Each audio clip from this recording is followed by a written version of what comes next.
Hello student, welcome to Organic Chemistry by Kiran. Today we will discuss the next family and the next family is nitrogen family. Already हम boron family और carbon family को discuss कर चुके हैं. आज का जो topic है वो हमारा क्या है, नाइट्रोजन फैमिली.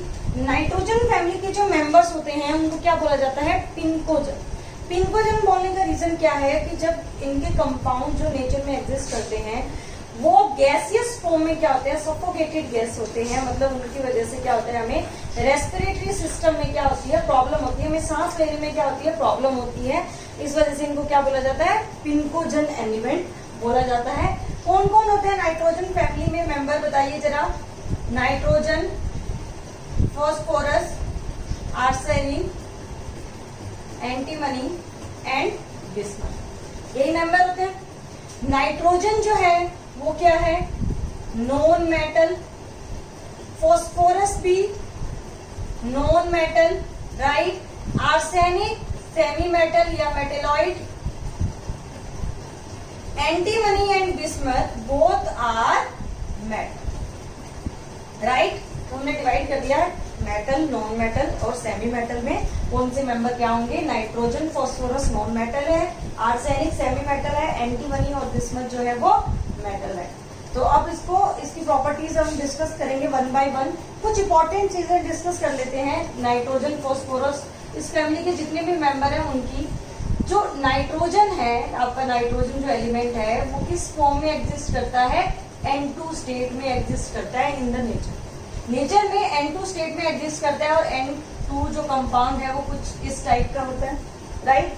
और आपको पता होगा कि जो नाइट्रोजन जो है वो किस फॉर्म में एग्जिस्ट करता है, N3 फॉर्म में एग्जिस्ट करता है, राइट. जो फॉस्फोरस है, फॉस्फोरस जो है वो किस फॉर्म में एग्जिस्ट करता है, नेचर में P4 के फॉर्म में एग्जिस्ट करता है, राइट. अगर इसकी स्ट्रक्चर की बात करें तो कुछ इस टाइप की स्ट्रक्चर होती है.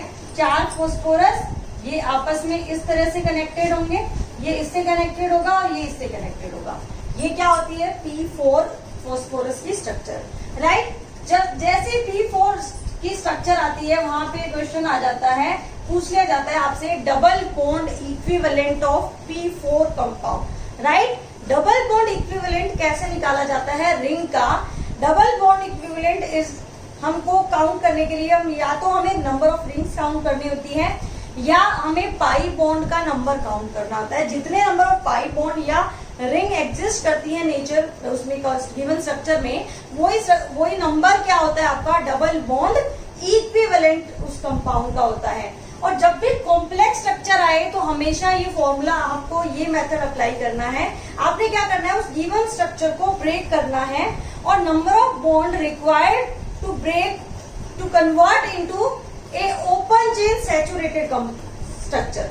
जितने बॉन्ड आप ब्रेक करोगे जिससे वो कंपाउंड कन्वर्ट किस में हो जाए, एक ओपन चेन सैचुरेटेड स्ट्रक्चर में. अगर वो कंपाउंड कन्वर्ट हो जाता है तो उसका नंबर ही क्या हो जाता है, आपका डबल बॉन्ड इक्विवेलेंट हो जाता है. तो देखो अपन फाइंड आउट करते हैं इस गिवन स्ट्रक्चर में डबल बॉन्ड इक्विवेलेंट.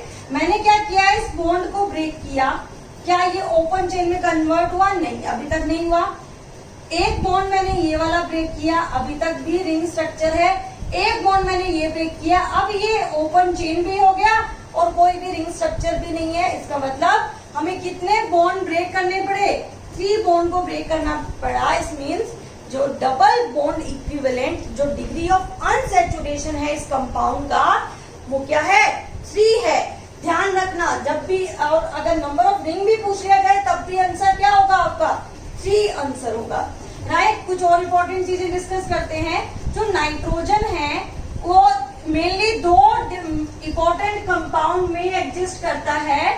वो क्या होता है, एक तो KNO3 और दूसरा होता है NaNO3, राइट.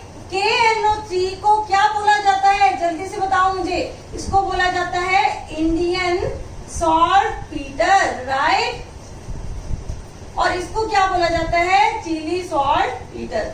नाम की वजह से ये ज्यादा इंपॉर्टेंट है, ध्यान रखना है. Indian saltpetre and Chile saltpetre, right. अब हम और चीजें डिस्कस करते हैं इसी फैमिली की इंपॉर्टेंट चीजें, राइट. देखो फॉस्फोरस है, उसके एलोट्रोप्स मिलते हैं आपको और एलोट्रोप्स हैं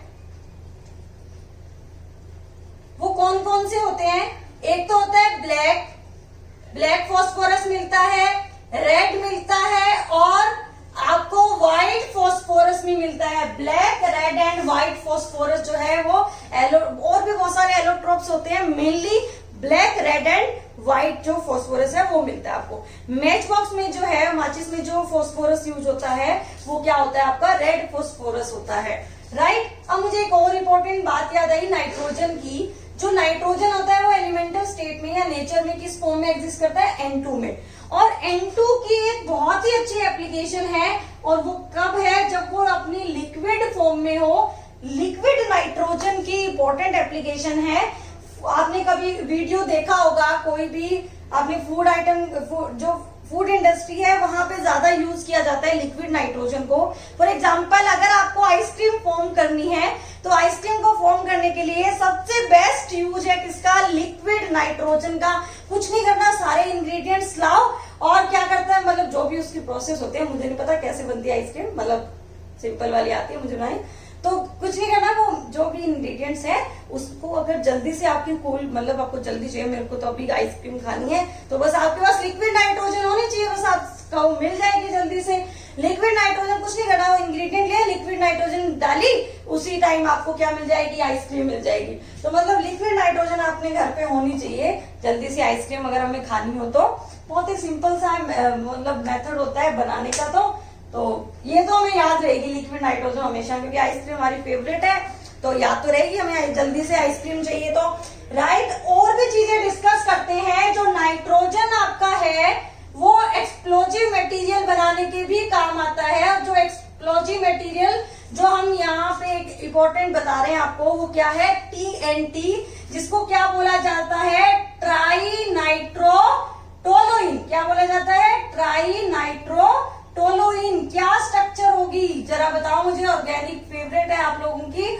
ये है टोलुइन और इस पे लगा दिए 3 NO2, तो ये क्या बन गया? ट्राई नाइट्रोटोलुइन बन गया, राइट। समझ में आई चीजें? और चीजें भी डिस्कस करते हैं इसी की जनरल प्रॉपर्टीज। देखो, जो आपका फॉस्फोरस है, फॉस्फोरस जो आपके रॉक्स है उनमें किस फॉर्म में एग्जिस्ट करता है? एक एपेटाइट फैमिली का मेंबर होता है CA6PO46.CaH2। ये एक जनरल फॉर्मूला है किसका? एपेटाइट फैमिली का। ये जो है जनरली रॉक्स में आपको इस फॉर्म में मिलेगा, राइट। कुछ इंपॉर्टेंट चीजें हो गई, इंटरेस्टिंग चीजें भी हो गई, याद भी रहेगी हमें। अब हम इसकी प्रॉपर्टीज की तरफ मूव करते हैं। Write down the heading properties, और सबसे पहले हम डिस्कस करते हैं इसके इलेक्ट्रॉनिक कॉन्फ़िगरेशन को। क्या होगा इलेक्ट्रॉनिक कॉन्फ़िगरेशन? बताइए मुझे जरा। इसका इलेक्ट्रॉनिक कॉन्फ़िगरेशन होगा NH2Np3। Very good. नेक्स्ट हम बात करते हैं इसके कोवेलेंट रेडियाई की। क्या होगी कोवेलेंट रेडियाई अगर हम डिस्कस करें? डाउन द ग्रुप न्यूज़पेपर आज सब बिकेगा। ट्रिक है ये याद रखने की, nitrogen, phosphorus, arsenic, antimony and bismuth. अगर नीचे की जाएंगे तो जो रेडियस है आपकी कोवेलेंट रेडियस, वो क्या होगी? इंक्रीज होगी, क्योंकि जो शेल नंबर इंक्रीज करने वाला जो फैक्टर है वो ज्यादा डोमिनेट होगा। इस वजह से यहाँ पे नॉर्मल ट्रेंड फॉलो होता है, radius will be increase, right. Next अगर हम डिस्कस करें इसकी आयोनाइजेशन एनर्जी की, अगर रेडियस से मोस्टली टाइम रिलेट हो ही जाता है। डाउन द ग्रुप अगर हम इसकी डिस्कशन करें आयोनाइजेशन एनर्जी की, then it should be decrease. ये क्या हो जाती है? डिक्रीज हो जाती है, क्योंकि हमें कम से कम एनर्जी चाहिए इलेक्ट्रॉन को रिमूव करने के लिए, राइट। अब हम डिस्कस करें इसकी EN की, जिसको आप क्या बोलते हो? इलेक्ट्रोनेगेटिविटी। तो electronegativity down the group NPAS और बिस्मथ BI, इसकी सबसे हाईएस्ट होती है 3.0। उसके बाद धीरे धीरे वैल्यू क्या हो जाती है? डिक्रीज हो जाती है, और इन दोनों की तो अप्रोक्सीमेट सेम होती है 1.8। तो इलेक्ट्रोनेगेटिविटी में भी जनरल सा ट्रेंड फॉलो हो रहा है, डिक्रीज इंक्रीज हो रही है वैल्यू। समझ में आ रही है चीजें? कोई डाउट और चीजें डिस्कस करते हैं, यहीं पे डिस्कस कर लेते हैं। अगर बॉइलिंग पॉइंट को डिस्कस करें तो down the group boiling point क्या हो जाता है? इंक्रीज होता है। डेंसिटी को डिस्कस करें तो डेंसिटी भी क्या हो जाती है? इंक्रीज हो जाती है, राइट। अब हम मूव करते हैं नेक्स्ट पॉइंट को, विच इज ऑक्सीडेशन स्टेट। इसकी जो जनरल ऑक्सीडेशन स्टेट होती है वो +3 भी होती है, -3। मतलब इलेक्ट्रॉन को लूज भी कर सकता है, इलेक्ट्रॉन को गेन भी कर सकता है। कुछ एलिमेंट्स में +5 भी एग्जिस्ट करती है, राइट। नाइट्रोजन जो एलिमेंट है वो बहुत सारी ऑक्सीडेशन, नाइट्रोजन जो है वो एग्जिस्ट करता है in all oxidation state +1 to +4। और इम्पोर्टेंट क्या है, नाइट्रोजन डिस्प्रोपोर्शनेशन भी कर सकता है in the acidic solution. HNO2 disproportionate हो सकता है HNO3 और NO में, राइट। फास्फोरस की भी सेवरल ऑक्सीडेशन स्टेट पॉसिबल है, +5 भी होती है, -3 भी। और एंटीमनी बिस्मथ जो है, आर्सेनिक एंटीमनी बिस्मथ, उनकी +3 ऑक्सीडेशन स्टेट जो है वो ज्यादा स्टेबल होती है due to inert pair effect. Next हम मूव करते हैं इनके कंपाउंड्स पे और उनकी प्रॉपर्टीज को डिस्कस करते हैं। और फर्स्ट ऑफ ऑल हम डिस्कस करने वाले हैं हाइड्राइड, राइट। क्या क्या हाइड्राइड होंगे? NH3, PS3, ASH3, SPSC, right. क्या चीजें हमें डिस्कस करनी है? एक इनकी basic properties, thermal stability and reducing power. जो बेसिक कैरेक्टर है वो क्या हो जाता है? इसका डिक्रीज हो जाता है, थर्मल स्टेबिलिटी भी डिक्रीज होती है, और रिड्यूसिंग पावर जो है वो इंक्रीज होती है। सॉरी, डिक्रीज नहीं होती, वो क्या होती है? इंक्रीज होती है, राइट। ऐसा क्यों होता है हम 1 by 1 डिस्कस करेंगे। पहले एक इंपॉर्टेंट क्वेश्चन डिस्कस करते हैं अपन। जो NH3 है, NH3, PS3, ASH3 और SbH3 एंड BiH3, इनमें जब बॉन्ड एंगल को कंपेयर किया जाता है तो NH3 का बॉन्ड एंगल सबसे ज्यादा होता है। बाकी जो सारे मेंबर है उनका bond angle, NH3, PS3, ASH3 का जो बॉन्ड एंगल होता है वो अप्रोक्सीमेट क्या होता है? 90 डिग्री होता है। हमें इसका रीजन जो है वो फाइंड आउट करना है। जरा सोच के बताओ क्या होगा। इसका तो अप्रोक्सीमेट 107 होता ही है। इसको एक्सप्लेन किया जाता है with the help of ड्रैगोस rule. क्या बताया था ड्रैगो ने? जब PS3, AS3 इन एलिमेंट में जब कंपेयर किया जाता है, और क्या बताया था? जब इलेक्ट्रॉन नेगेटिविटी में डिफरेंस नहीं होता तो उस केस में एलिमेंट में बॉन्ड बनाते टाइम हाइब्रिडाइजेशन पॉसिबल नहीं होगा। अगर हाइब्रिडाइजेशन नहीं होगा इसका मतलब प्योर p ऑर्बिटल प्रेजेंट होंगे, राइट। और प्योर p ऑर्बिटल अगर प्रेजेंट होंगे तो उनका बॉन्ड एंगल क्या होगा? 90 डिग्री होगा। क्लियर हुआ? बहुत इंपॉर्टेंट क्वेश्चन था जो हमने डिस्कस कर लिया यहाँ पे।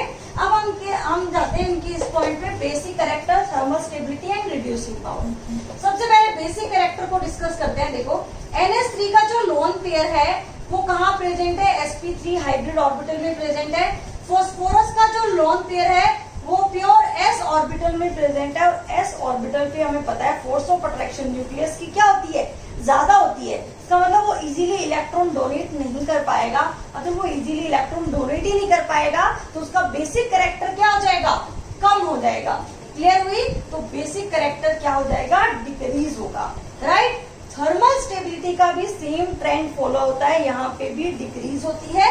रिड्यूसिंग कैरेक्टर को हम समझ सकते हैं NH एंड PH बॉन्ड की बॉन्ड एनर्जी से। जब इनकी बॉन्ड एनर्जी को कंपेयर किया जाता है तो नीचे जाएंगे तो बॉन्ड एनर्जी क्या हो जाएगी? कम, क्योंकि जब बॉन्ड लेंथ बड़ी हो जाएगी तो बॉन्ड एनर्जी क्या हो जाएगी? कम हो जाएगी। तो मतलब H इजीली ब्रेक हो जाएगा तो जल्दी ट्रांसफर होगा तो reducing character will be increases. Clear हुआ? हाइड्राइड अच्छे से। ऑक्साइड अपन नेक्स्ट लेक्चर में डिस्कस करेंगे। तब तक के बाय, ऑल द बेस्ट।